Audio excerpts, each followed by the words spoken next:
Mes chères sœurs en Christ, avez-vous déjà eu l'impression que votre vie était parsemée d'obstacles insurmontables?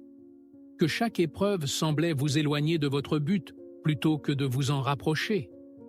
Aujourd'hui, je vous invite à voir ces défis sous un nouvel angle, celui de l'amour et de la sagesse infinie de notre Père céleste. Imaginez un instant que chaque difficulté que vous traversez soit en réalité une étape soigneusement conçue par Dieu pour vous préparer à quelque chose de plus grand, à votre véritable appel divin. Dans les prochaines minutes, nous allons explorer ensemble 10 épreuves essentielles que chaque femme chrétienne peut rencontrer sur son chemin de foi. Ces épreuves, loin d'être des punitions, sont en réalité des opportunités précieuses de croissance spirituelle et de découverte de soi. Elles sont comme des clés qui ouvrent progressivement les portes de notre destinée en Christ. Vous découvrirez comment la patience de Ruth, la foi d'Esther et l'obéissance de Marie ont façonné leur parcours et révélé leur rôle unique dans le plan de Dieu. Et je vous promets que la 6e épreuve que nous aborderons vous surprendra peut-être, bouleversant votre perception des défis quotidiens. Que vous ayez 65 ans ou plus, que vous soyez grand-mère, veuve ou dans une nouvelle phase de votre vie, ces enseignements s'adressent à vous. Car Dieu n'a pas fini de vous utiliser, de vous former, de vous révéler la beauté de son plan pour votre vie. Alors, êtes-vous prête à voir vos épreuves non plus comme des obstacles, mais comme des tremplins vers votre appel divin? Préparez votre cœur, ouvrez votre esprit, et laissez-moi vous guider à travers ces 10 épreuves qui pourraient bien changer votre vie et votre foi à jamais. Numéro 1. L'épreuve de la patience. Apprendre à attendre le temps de Dieu. Mes chers amis en Christ, commençons notre voyage à travers les épreuves divines par celles qui testent souvent notre foi dès le début. L'épreuve de la patience. Dans notre monde où tout va vite, où nous sommes habitués à obtenir des résultats immédiats, Dieu nous invite à un rythme différent, à son rythme. Pensez un instant à Sarah, l'épouse d'Abraham. Dieu lui avait promis un fils, mais cette promesse a mis des années, des décennies même, à se réaliser. Sarah a dû apprendre la patience d'une manière que beaucoup d'entre nous peuvent comprendre. Combien de fois avons-nous prié pour quelque chose, attendant une réponse qui semblait ne jamais venir? L'Écriture nous rappelle dans Ésaïe 40:31. Mais ceux qui se confient en l'Éternel renouvellent leur force. Ils prennent leur vol comme les aigles. Ils courent et ne se lassent point. Ils marchent et ne se fatiguent point. Cette promesse nous montre que l'attente n'est pas passive, mais active. C'est dans ces moments d'attente que notre foi se fortifie, que notre caractère se forge. Dans votre vie quotidienne, cette épreuve peut prendre de nombreuses formes. Peut-être attendez-vous la guérison d'une maladie, la réconciliation avec un être cher, ou simplement la clarté sur la prochaine étape de votre vie. Chaque jour où vous choisissez de faire confiance à Dieu, malgré l'absence de réponse immédiate, est une victoire. La patience nous enseigne à voir au-delà de l'immédiat, à comprendre que le plan de Dieu se déroule souvent sur un temps plus long que nous ne l'imaginons. Elle nous apprend aussi à apprécier le processus, pas seulement le résultat. Chaque moment d'attente est une opportunité de croissance, de réflexion et d'approfondissement de notre relation avec le Seigneur. Mes sœurs bien-aimées, je vous encourage à voir vos périodes d'attente non pas comme des temps perdus, mais comme des saisons de préparation. Dieu utilise ces moments pour affiner votre caractère, approfondir votre foi et vous préparer pour le moment où son plan se révélera dans toute sa splendeur. La prochaine fois que vous vous sentirez impatiente, rappelez-vous que Dieu n'est jamais en retard. Son timing est parfait. Cette épreuve de la patience est en réalité une invitation à faire confiance à son plan, à son amour pour vous. C'est dans ces moments d'attente que nous apprenons à vraiment nous reposer en lui, à trouver notre paix, non pas dans les circonstances, mais dans sa présence constante. Alors, chers amis, embrassons cette épreuve de la patience. Laissons-la façonner notre cœur, renforcer notre foi et nous préparer pour le merveilleux appel que Dieu a pour chacune d'entre nous. Car comme le dit si bien le psaume 27, 14, « Espère en l'Éternel, fortifie-toi et que ton cœur s'affermisse. Espère en l'Éternel. » N'oubliez pas, votre période d'attente n'est pas vaine. Elle est le terrain fertile où Dieu plante les graines de votre futur témoignage. Gardez espoir, restez fidèles dans la prière, et vous verrez, en son temps, les fruits magnifiques de votre patience. Numéro 2. L'épreuve de la foi. Croire malgré l'adversité. Mes chères sœurs en Christ, après avoir exploré l'épreuve de la patience, abordons maintenant une épreuve tout aussi cruciale, celle de la foi.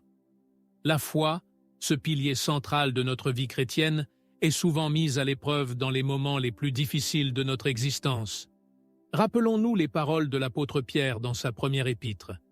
Afin que l'épreuve de votre foi, plus précieuse que l'or périssable, qui cependant est éprouvé par le feu, ait pour résultat la louange, la gloire et l'honneur, lorsque Jésus-Christ apparaîtra. 1 Pierre 1, 7. Cette épreuve de la foi est comme un feu purificateur qui révèle la véritable nature de notre confiance en Dieu. Pensons un instant à l'histoire inspirante d'Esther. Cette jeune femme juive, devenue reine de Perse, s'est retrouvée face à un choix crucial. Rester silencieuse et préserver sa sécurité, ou risquer sa vie pour sauver son peuple. Sa décision courageuse d'intervenir auprès du roi, malgré le danger, témoigne d'une foi inébranlable. « Si je dois périr, je périrai », a-t-elle dit, plaçant sa confiance entièrement en Dieu. Dans notre vie quotidienne, l'épreuve de la foi peut prendre de nombreuses formes. Peut-être traversez-vous une période de maladie et vous demandez-vous si Dieu entend vos prières. Ou peut-être faites-vous face à des difficultés financières, vous interrogeant sur la provision divine. Ces moments de doute et d'incertitude sont précisément ceux où notre foi est appelée à grandir et à s'affermir. Mes bien-aimés, rappelez-vous que la foi n'est pas l'absence de doute, mais la décision de faire confiance malgré ses doutes. C'est choisir de croire en la bonté de Dieu, même quand les circonstances semblent dire le contraire. C'est s'accrocher à ses promesses quand tout semble perdu. L'épreuve de la foi nous invite à un changement de perspective. Au lieu de nous concentrer sur la montagne qui se dresse devant nous, elle nous encourage à fixer nos yeux sur celui qui peut déplacer les montagnes. Comme le dit si bien Hébreux 11, 1, « Or la foi est une ferme assurance des choses qu'on espère, une démonstration de celles qu'on ne voit pas. » Dans vos moments de doute, je vous encourage à vous remémorer les moments où Dieu a été fidèle dans votre vie. Écrivez-les, partagez-les avec vos proches. Ces témoignages personnels sont des ancres pour notre âme dans les temps difficiles. N'oubliez pas non plus la puissance de la communauté chrétienne. Entourez-vous de sœurs en Christ qui peuvent vous soutenir dans la prière et vous rappeler les vérités de Dieu quand votre propre foi vacille. Comme le fer aiguise le fer, notre foi s'affermit au contact de celle des autres. Enfin, mes chers amis, comprenez que cette épreuve de la foi n'est pas une punition, mais une opportunité. Une opportunité de voir Dieu agir de manière miraculeuse, une chance de témoigner de sa fidélité à ceux qui vous entourent. Chaque acte de foi, même le plus petit, est un pas vers la réalisation de votre appel divin. Alors, quand les doutes surgissent, quand les circonstances semblent insurmontables, rappelez-vous les paroles de Jésus. Tout est possible à celui qui croit. Marc 9, 23. Votre foi, aussi petite soit-elle, peut déplacer des montagnes. Elle peut ouvrir des portes que vous pensiez fermées à jamais et vous conduire vers le merveilleux destin que Dieu a préparé pour vous. Que cette épreuve de la foi ne vous décourage pas, mais qu'elle soit plutôt l'occasion de découvrir la profondeur de l'amour et de la puissance de Dieu dans votre vie. Car c'est souvent dans ces moments d'épreuve que Dieu se révèle de la manière la plus surprenante et la plus glorieuse. Numéro 3. L'épreuve de l'obéissance. Suivre la volonté de Dieu, même quand c'est difficile. Mes chères sœurs en Christ, nous arrivons maintenant à une épreuve qui peut souvent sembler intimidante. L'épreuve de l'obéissance. Cette épreuve nous confronte à une question fondamentale. Sommes-nous prêtes à suivre la volonté de Dieu, même quand elle va à l'encontre de nos désirs ou de notre compréhension? Rappelons-nous les paroles de Jésus dans l'Évangile de Jean. « Si vous m'aimez, gardez mes commandements. » Jean 14,15. L'obéissance n'est pas seulement une question de devoir, mais une expression profonde de notre amour pour Dieu. Considérons l'exemple puissant de Marie, la mère de Jésus. Jeune fille, elle reçoit une nouvelle bouleversante. Elle va porter le Fils de Dieu. Imaginez un instant le choc, la peur, les questions qui ont dû traverser son esprit. Pourtant, sa réponse reste un modèle d'obéissance. « Je suis la servante du Seigneur, qu'il me soit fait selon ta parole. » Luc 1, 38. Cette obéissance a changé non seulement sa vie, mais l'histoire de l'humanité. Dans notre quotidien, l'épreuve de l'obéissance peut prendre diverses formes. Peut-être Dieu vous appelle-t-il à pardonner à quelqu'un qui vous a profondément blessé.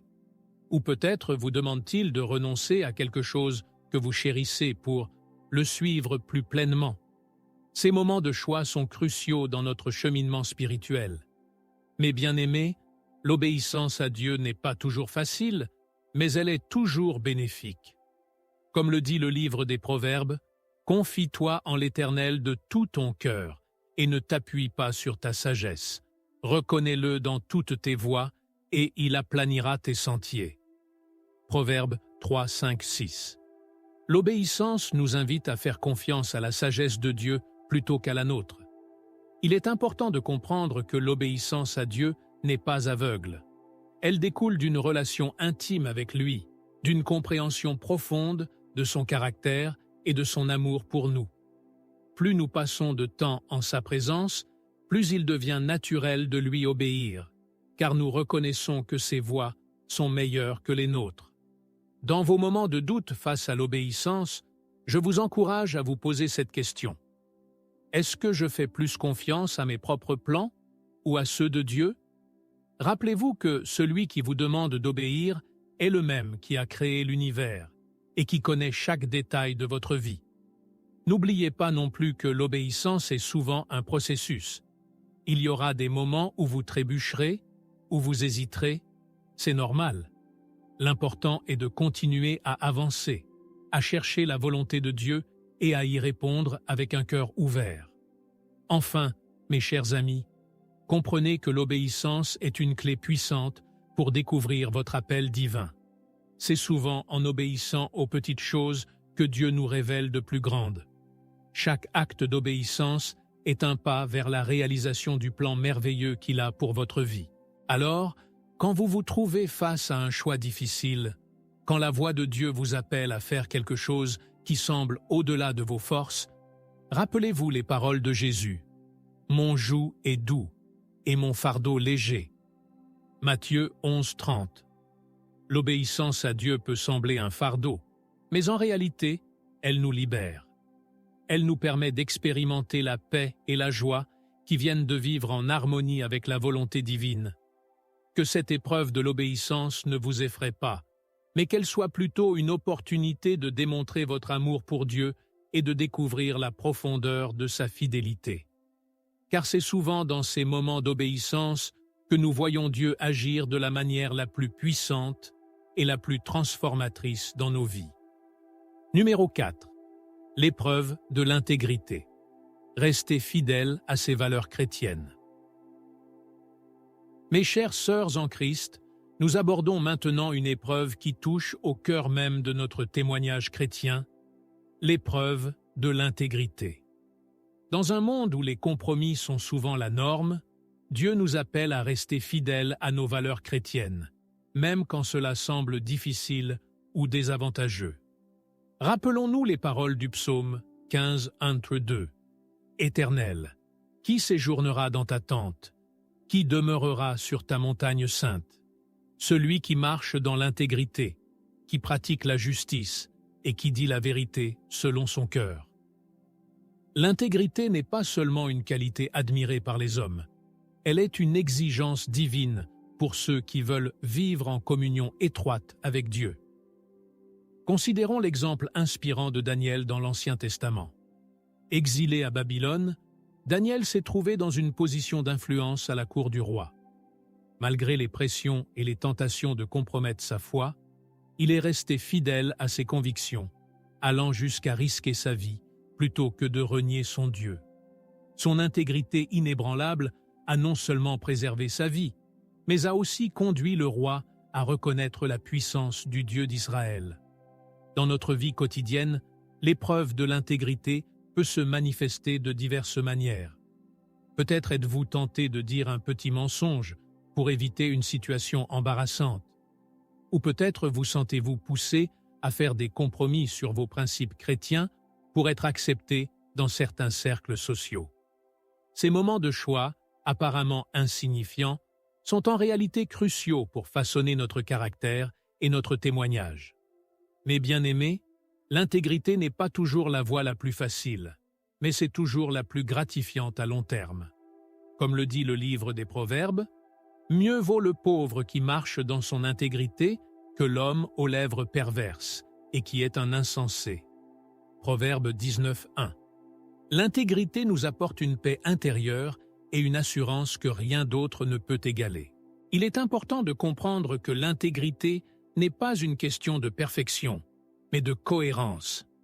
Il s'agit d'aligner nos actions avec nos croyances, nos paroles avec nos valeurs. C'est un voyage quotidien, une décision constante de vivre selon les principes de Dieu, même quand personne ne nous regarde.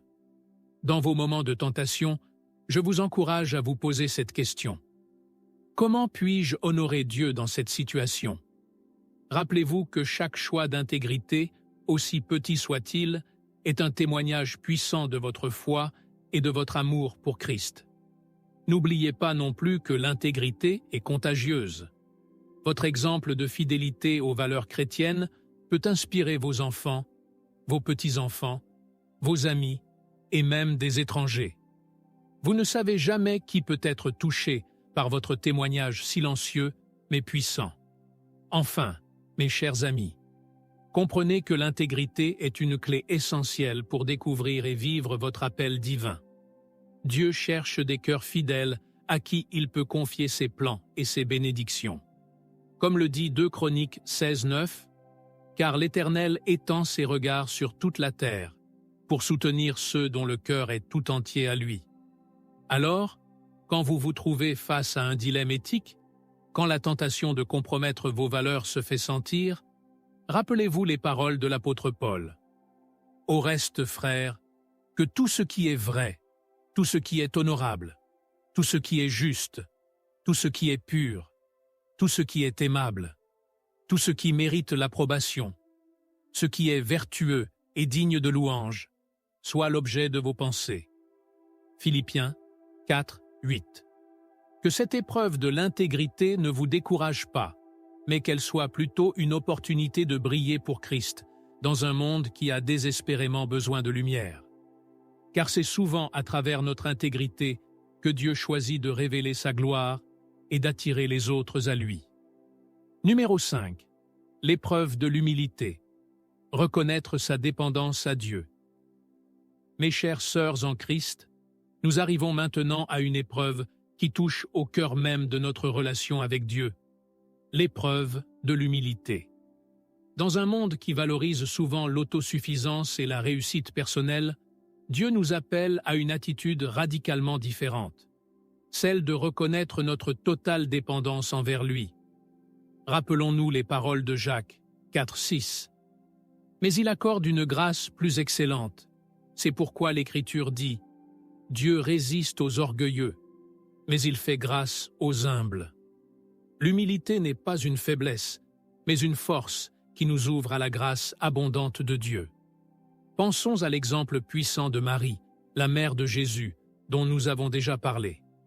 Lorsque l'ange lui annonce qu'elle sera la mère du Messie, sa réponse est empreinte d'une profonde humilité.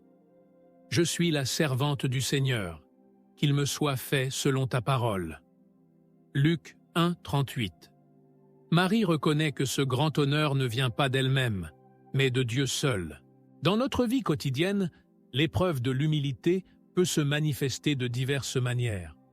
Peut-être avez-vous du mal à admettre vos erreurs ou à demander pardon.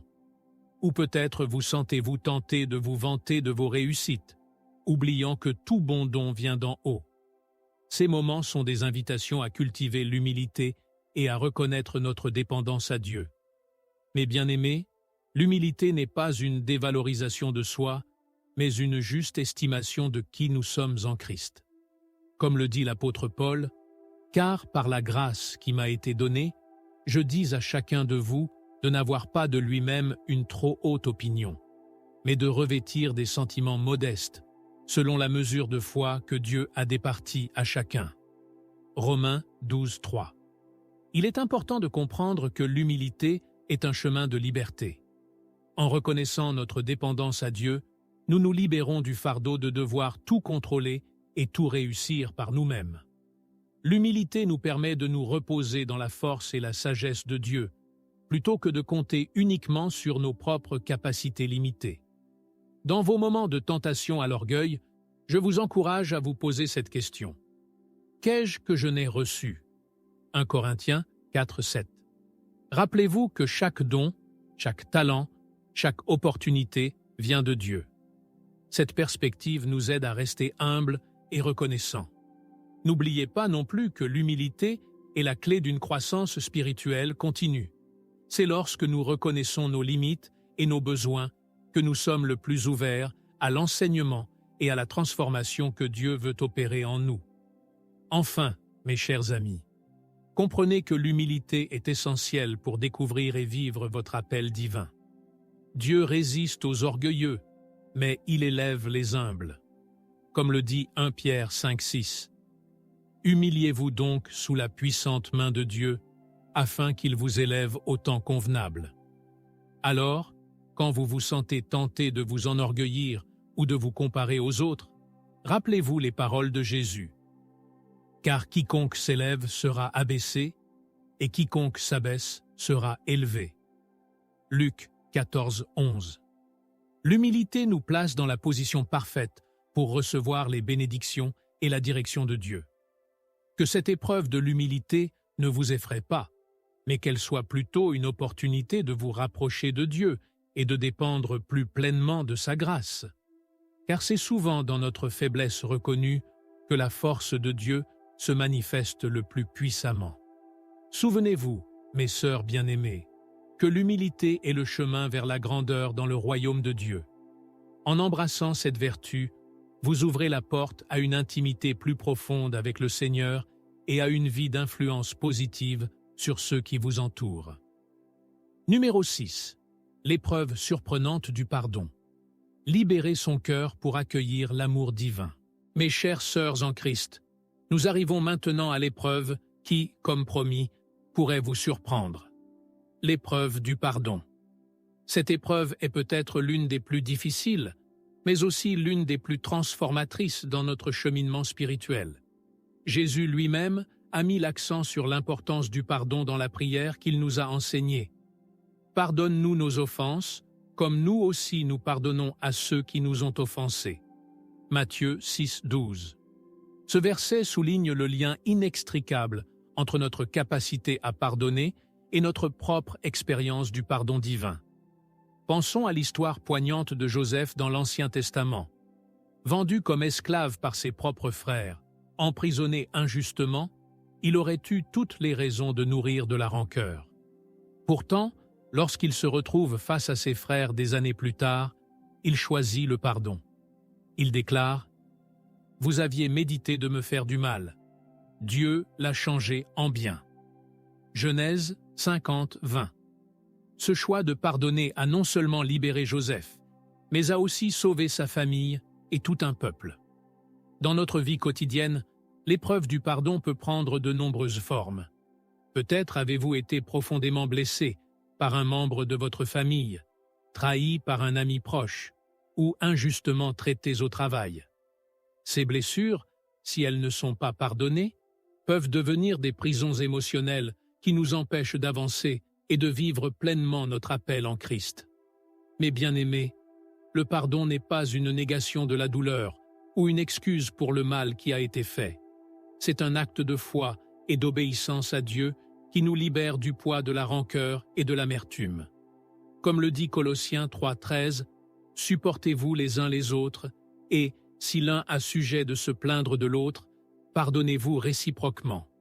De même que Christ vous a pardonné, pardonnez-vous aussi. » Il est important de comprendre que le pardon est souvent un processus, pas un événement unique. Il peut nécessiter du temps, de la prière et parfois l'aide d'un conseiller chrétien. Mais chaque pas vers le pardon est un pas vers la liberté et la guérison. Dans vos moments de lutte avec le pardon, je vous encourage à vous poser cette question.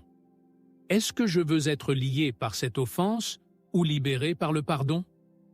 Rappelez-vous que le pardon bénéficie autant, sinon plus, à celui qui pardonne qu'à celui qui est pardonné. N'oubliez pas non plus que le pardon est une décision, pas un sentiment. Vous pouvez choisir de pardonner même si vous ne vous sentez pas encore prête. En faisant ce choix, vous ouvrez la porte à la guérison et à la restauration que Dieu veut opérer dans votre cœur.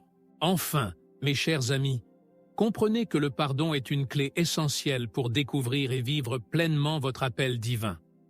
Un cœur encombré par l'amertume ne peut pas être pleinement réceptif à l'amour et au plan de Dieu. Comme le dit Marc 11,25. Et, lorsque vous êtes debout faisant votre prière, si vous avez quelque chose contre quelqu'un, pardonnez, afin que votre Père qui est dans les cieux vous pardonne aussi vos offenses. Alors, quand vous vous trouvez face à la difficulté de pardonner, rappelez-vous l'exemple suprême de Christ sur la croix. Père, pardonne-leur, car ils ne savent ce qu'ils font. Luc 23,34. Si Jésus a pu pardonner dans de telles circonstances, nous pouvons, avec son aide, pardonner ceux qui nous ont blessés. Que cette épreuve surprenante du pardon ne vous décourage pas, mais qu'elle soit plutôt une opportunité de expérimenter la puissance libératrice de la grâce de Dieu dans votre vie. Car c'est souvent à travers le pardon que nous découvrons la profondeur de l'amour de Dieu et que nous sommes le mieux préparés à accomplir son appel pour nos vies. Souvenez-vous, mes sœurs bien-aimées, que le pardon est un acte d'amour envers vous-même autant qu'envers les autres. En pardonnant, vous libérez votre cœur pour recevoir pleinement l'amour et les bénédictions que Dieu a en réserve pour vous. Numéro 7. L'épreuve de la persévérance.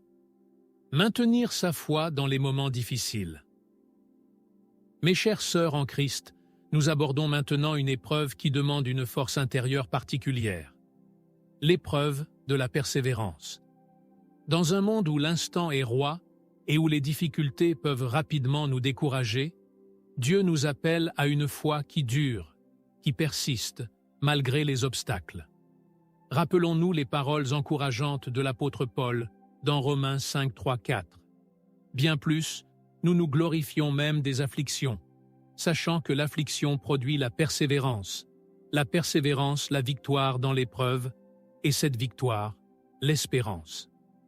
La persévérance n'est pas seulement une qualité admirable, c'est un outil divin pour forger notre caractère et approfondir notre foi.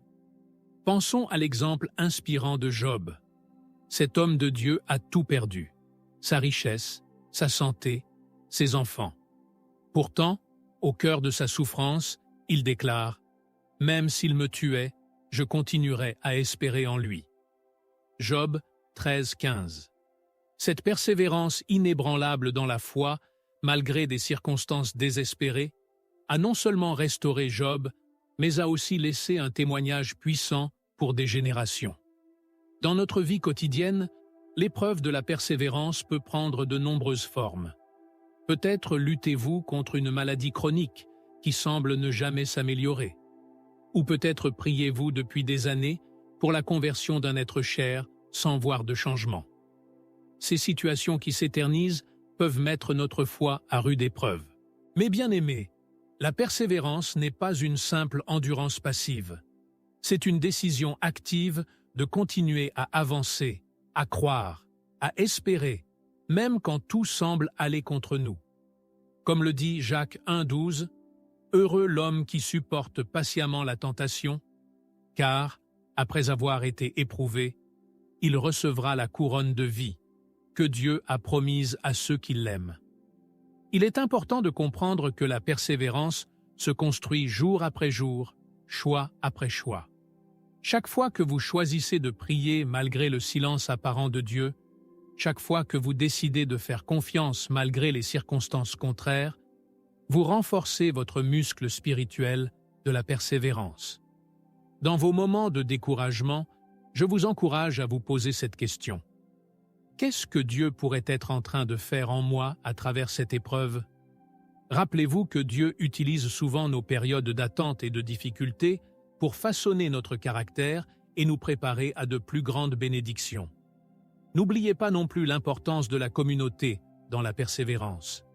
Entourez-vous de frères et sœurs en Christ qui peuvent vous encourager et vous soutenir dans les moments difficiles. Comme le dit l'Ecclésiaste 4,12, « Et si quelqu'un est plus fort qu'un seul, les deux peuvent lui résister, et la corde à 3 fils ne se rompt pas facilement. » Enfin, mes chers amis, comprenez que la persévérance est une clé essentielle pour découvrir et vivre pleinement votre appel divin. Les plus grands appels de Dieu nécessitent souvent une foi à long terme et une détermination inébranlable. Comme le dit Galates 6,9, « Ne nous lassons pas de faire le bien, car nous moissonnerons au temps convenable, si nous ne nous relâchons pas. » Alors, quand vous vous sentez tenté d'abandonner, de baisser les bras face aux difficultés, rappelez-vous les paroles de Jésus. « Celui qui persévérera jusqu'à la fin sera sauvé. » Matthieu 24,13. Votre persévérance n'est pas vaine. Elle porte en elle la promesse d'une victoire à venir.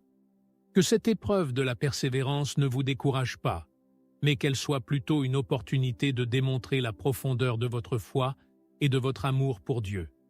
Car c'est souvent à travers notre persévérance que Dieu accomplit ses plus grandes œuvres, non seulement dans nos vies, mais aussi dans celles de ceux qui nous entourent. Souvenez-vous, mes sœurs bien-aimées, que votre persévérance est un témoignage puissant de la fidélité de Dieu.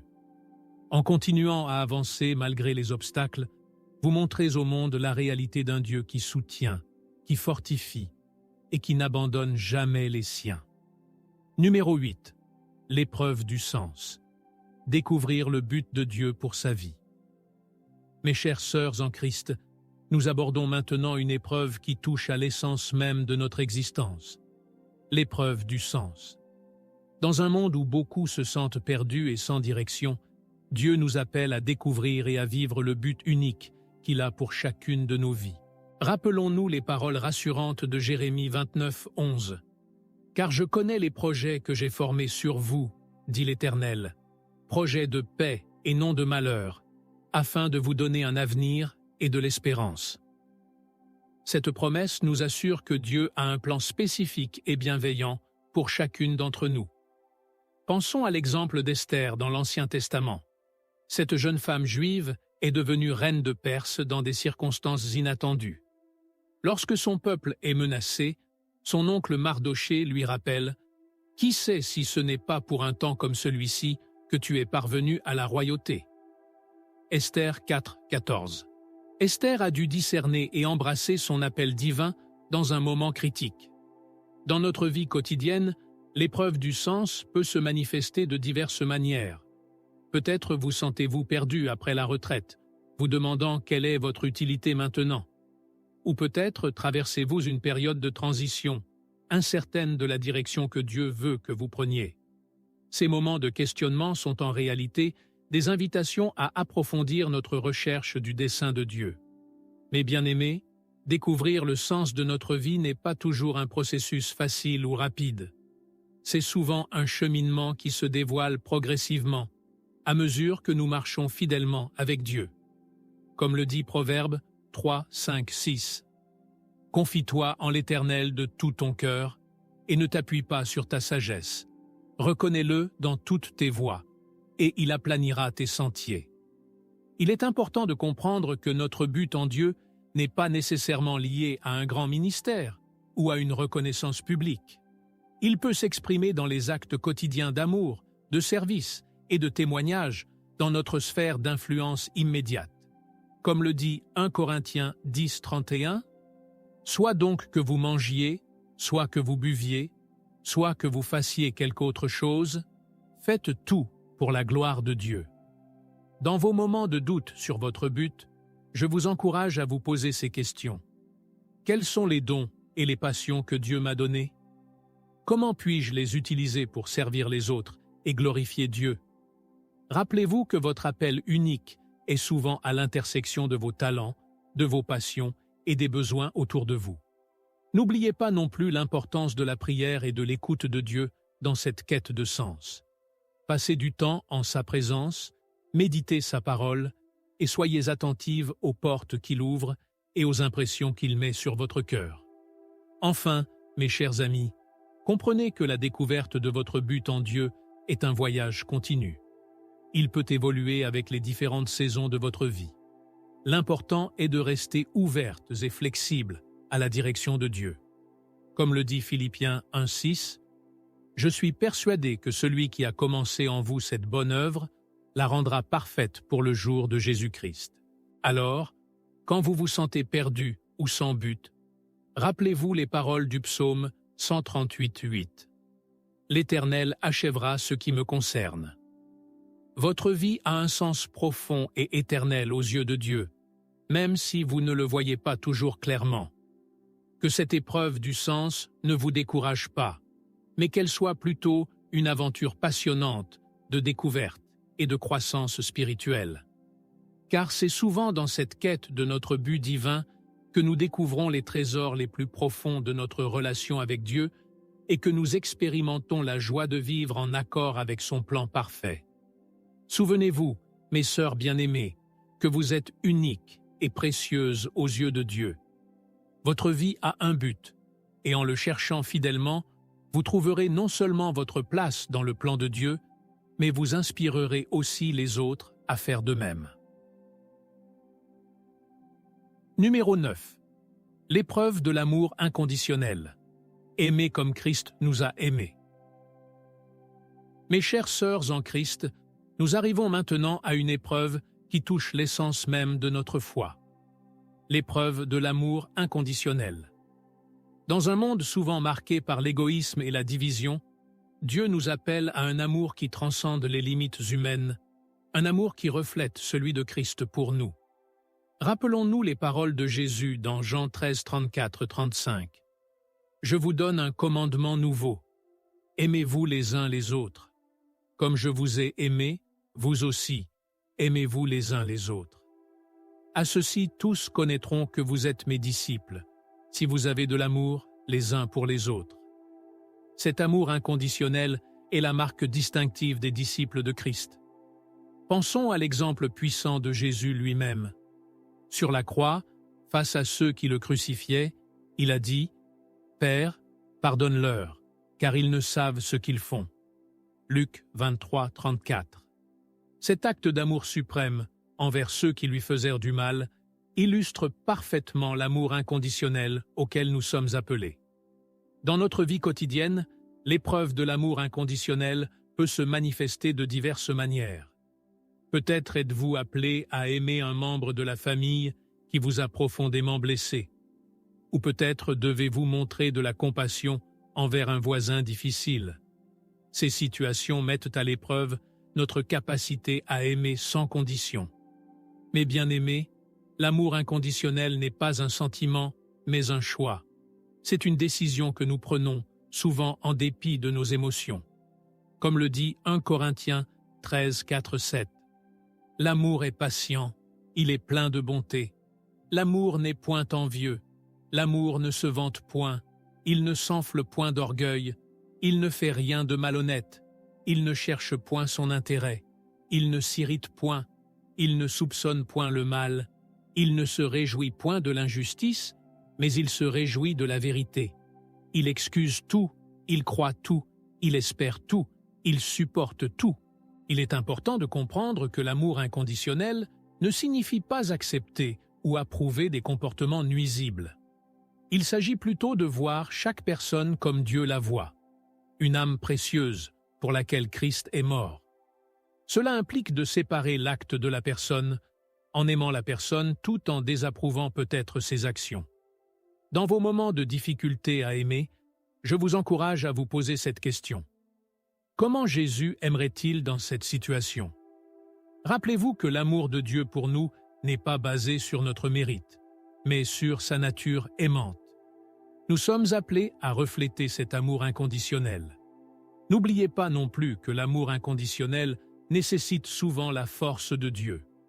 Nous ne pouvons pas aimer de cette manière par nos propres forces. Comme le dit Philippiens 4,13, « Je puis tout par celui qui me fortifie ». Demandez à Dieu de vous remplir de son amour pour pouvoir le déverser sur les autres. Enfin, mes chers amis, comprenez que l'amour inconditionnel est une clé essentielle pour vivre pleinement votre appel divin. C'est par cet amour que nous témoignons le plus puissamment de la réalité de Dieu dans nos vies. Comme le dit 1 Jean 4,12, « Si nous nous aimons les uns les autres, Dieu demeure en nous et son amour est parfait en nous. » Alors, quand vous vous sentez incapable d'aimer, rappelez-vous les paroles de 1 Jean 4,19. « Pour nous, nous l'aimons, parce qu'il nous a aimés le premier. » Notre capacité à aimer découle de l'amour que nous avons d'abord reçu de Dieu. Que cette épreuve de l'amour inconditionnel ne vous décourage pas, mais qu'elle soit plutôt une opportunité de grandir dans la ressemblance de Christ. Car c'est souvent à travers notre amour, surtout envers ceux qui sont difficiles à aimer, que Dieu accomplit ses plus grandes œuvres de transformation, en nous et autour de nous. Souvenez-vous, mes sœurs bien-aimées, que l'amour inconditionnel est le témoignage le plus puissant que nous puissions offrir au monde. En aimant comme Christ nous a aimés, nous devenons des phares de son amour dans un monde qui en a désespérément besoin. Numéro 10. L'épreuve de la confiance. Totale en Dieu. S'abandonner complètement à sa volonté. Mes chères sœurs en Christ, nous arrivons à la dernière, mais non la moindre, des épreuves. L'épreuve de la confiance totale en Dieu. Cette épreuve est en quelque sorte le sommet de notre cheminement spirituel, l'aboutissement de toutes les autres épreuves que nous avons traversées. Rappelons-nous les paroles du livre des Proverbes 3, 5, 6. « Confie-toi en l'Éternel de tout ton cœur et ne t'appuie pas sur ta sagesse. Reconnais-le dans toutes tes voies et il aplanira tes sentiers. » Cette confiance totale en Dieu est le fondement d'une vie chrétienne épanouie et fructueuse.